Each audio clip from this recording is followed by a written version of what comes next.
tava falando sobre a nossa malinha, né, para a quinta dimensão, o que a gente leva para o mundo regenerado, enfim, para a nossa evolução cada vez maior no universo, o que a gente leva.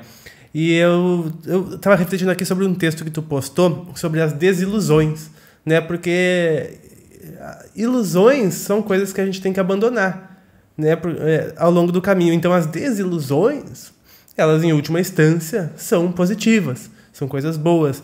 E no texto tu colocou, né, um pouco do seu crescimento mais profundo não virá de seus momentos felizes, mas sim de suas desilusões. Passar por elas e avançar mais no que você está para tornar-se faz parte de sua experiência.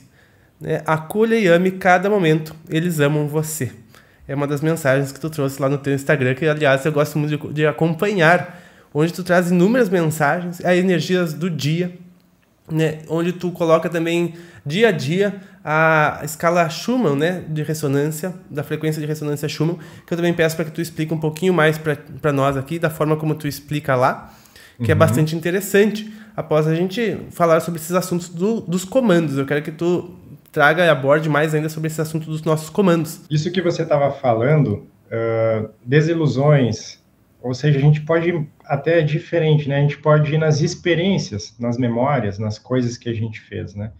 Tudo que a gente vivenciou vai tornando a gente forte, vai trazendo aquela experiência, independente se isso foi positivo, se isso foi negativo, você tem aquela experiência, né? Então, uma coisa que eu queria compartilhar muito aqui com você, e com o pessoal aqui nessa live, é o seguinte, né? A gente tem aquela mania de olhar na história lá para trás, quando você fala alguns anos para trás, você vai buscar coisas que aconteceram na França, que aconteceram Império Romano, você vai indo mais e vai indo mais, você chega em Atlântida, em Lemúria, tudo mais, e a gente sempre se refere a essas histórias como eles. Ah, lá eles faziam isso, lá eles faziam aquilo. E o que eu queria dizer para o pessoal é que o eles somos nós. Somos nós. Porque a gente tem uma certa massa crítica hoje, né, do que o pessoal chama de despertos, de tudo mais. E o que acontece, né? As pessoas que estão mais despertas, que estão tocando isso, a gente costuma chamar os linhas de frente aqui. E aí a pergunta que fica, né? Quem está tocando isso? Precisa ter experiência para tocar isso? Ou quando você pega e se coloca no lugar de Sananda, e pensa assim, quem que eu vou colocar aonde? Eu vou colocar a galera que tem experiência nisso. Que é a galera que falhou lá atrás. Que quase conseguiu ascensionar. Porque hoje eles trazem a experiência. Eles têm isso. Então, por isso que, quando a gente fala eles somos nós. Nós. Exatamente. Da mesma forma como também os nossos ancestrais somos nós. E nós herdamos coisas de nós mesmos. Vezes pós vezes, encarnações pós encarnações. Exato. E realmente, todo aquele povo lá da antiguidade somos nós. E hoje temos uma nova oportunidade. E podemos... Você quer ver, Pava, como que fica bem claro isso? Tá? A gente tem governantes, né? Dirigentes espirituais, né? A gente tem Ismael dirigindo o Brasil, tem Eliel cuidando do planeta, né? Observa como que é, vamos dizer, a massa do povo americano hoje. Estados Unidos. São os antigos romanos. Leis rígidas. Entende? Quando a gente chega no Brasil, por que se fala que o Brasil é o coração do mundo, a pátria do evangelho? Que vai tocar a transição. Onde mais tem médiums, onde você fala disso abertamente, independente de religião, você consegue conversar. A grande massa dos brasileiros hoje são os antigos que estiveram lá com o Cristo, naquela região, Palestina. Então não existem eles, existem nós. Com experiências. Isso eu queria trazer para que todo mundo reflita. Eu sempre digo, Pedro, assim, não comprem tudo que o Henrique diz, tá? Porque eu sempre falo assim, talvez ninguém tenha toda a verdade absoluta, mas eu gosto de trazer as coisas para reflexão, para que todo mundo pense, jogue para o coração, tente ressoar. Então, esse isso é um estilo meu que eu tenho, assim, quando vou falar, que é fazer o pessoal refletir, raciocinar, buscar dentro do coração essas coisas também. Mas a gente vai chegar lá, que somos nós mesmos. Então, eu acho que com isso, né, a gente pode concluir mais ou menos esse caminhar, né, do que está acontecendo aqui. Tem uma outra situação, que se você quiser eu abordo um pouco, que também tem a ver com os walk-ins, né, que estão também participando desse processo. Não sei se você já abordou alguma vez sobre esse assunto aqui. Já falamos sobre isso com o andromedano, o Delcy Jardim, que né, um entrante, e ele nos explicou um pouco, mas, por favor, teu ponto de vista é precioso. Então, a gente estava falando um pouco dessas frequências, né? Essas divisões de fragmentos de alma, de fractal. Então, quando você pega até uma outra forma de avaliar isso é na própria mediunidade aqui no planeta, né? Quando se tem incorporação, se gasta muita energia. Existe toda uma troca de ectoplasma, toda uma coisa ali que, com a evolução de tudo que acontece aqui, hoje em dia é muito mais fácil você ter canalização, você ter outros processos mediúnicos que não precisam estar assumindo um corpo, né, para poder trazer uma mensagem. E quando a gente vai falar de walk-ins, isso se assemelha um pouco, né, aos entrantes. O que acontece? Tem seres que eles são designados com alguma função específica. Então, esses seres, muitas vezes, eles não vão precisar encarnar e viver toda uma vida para executar aquela função. Passar pela infância, pela criança. Isso. Então, muitas vezes, esses contratos, eles são feitos, inclusive, pré-encarnatórios, vamos dizer, da pessoa que encarna, né? Então, os entrantes, eles vão vir e assumir esse papel, esse corpo, né? Em algum momento. Tem alguns casos bem raros que eles assumem mais na parte da infância, mas é bem raro, né? E aí, o que acontece? Tem algumas características que às vezes mudam. Em algumas oportunidades, esse ser, ele vai trocar, ele vai assumir aquele corpo e a outra alma, ela vai voltar para sua família, para sua mônada, né? Lá, muitas vezes, onde está o seu corpo criogênico, né? Enfim, ela volta. Em algumas vezes fica junto. Acho que até está sendo a maioria, onde se faz o trabalho em conjunto, né? Não precisa a outra alma sair, ele faz a atividade, depois ele retorna. Né? Então, hoje, quando a gente vai olhar muitos movimentos mundiais importantes que estão acontecendo, tá? Não vamos entrar em quais movimentos são, tá? Mas aí cada um pode fazer observações, são já tocados por walk-ins. São eles que já estão executando determinadas tarefas aqui. E para a gente concluir aqui, eu queria falar sobre a ressonância Schumann, que tu todos os dias posta como está atualmente a ressonância Schumann. E como que é, assim, quanto mais alta está a ressonância, né, quanto mais altos hertz, a gente tem sintomas. Porque tu explicou aqui que, por exemplo, até 16 hertz, né, vibra na terceira dimensão. É a vibração clássica aqui da fisicalidade. De 17 a 36 Hz vibra mais nas zonas umbralinas, já vibra a quarta dimensão, né?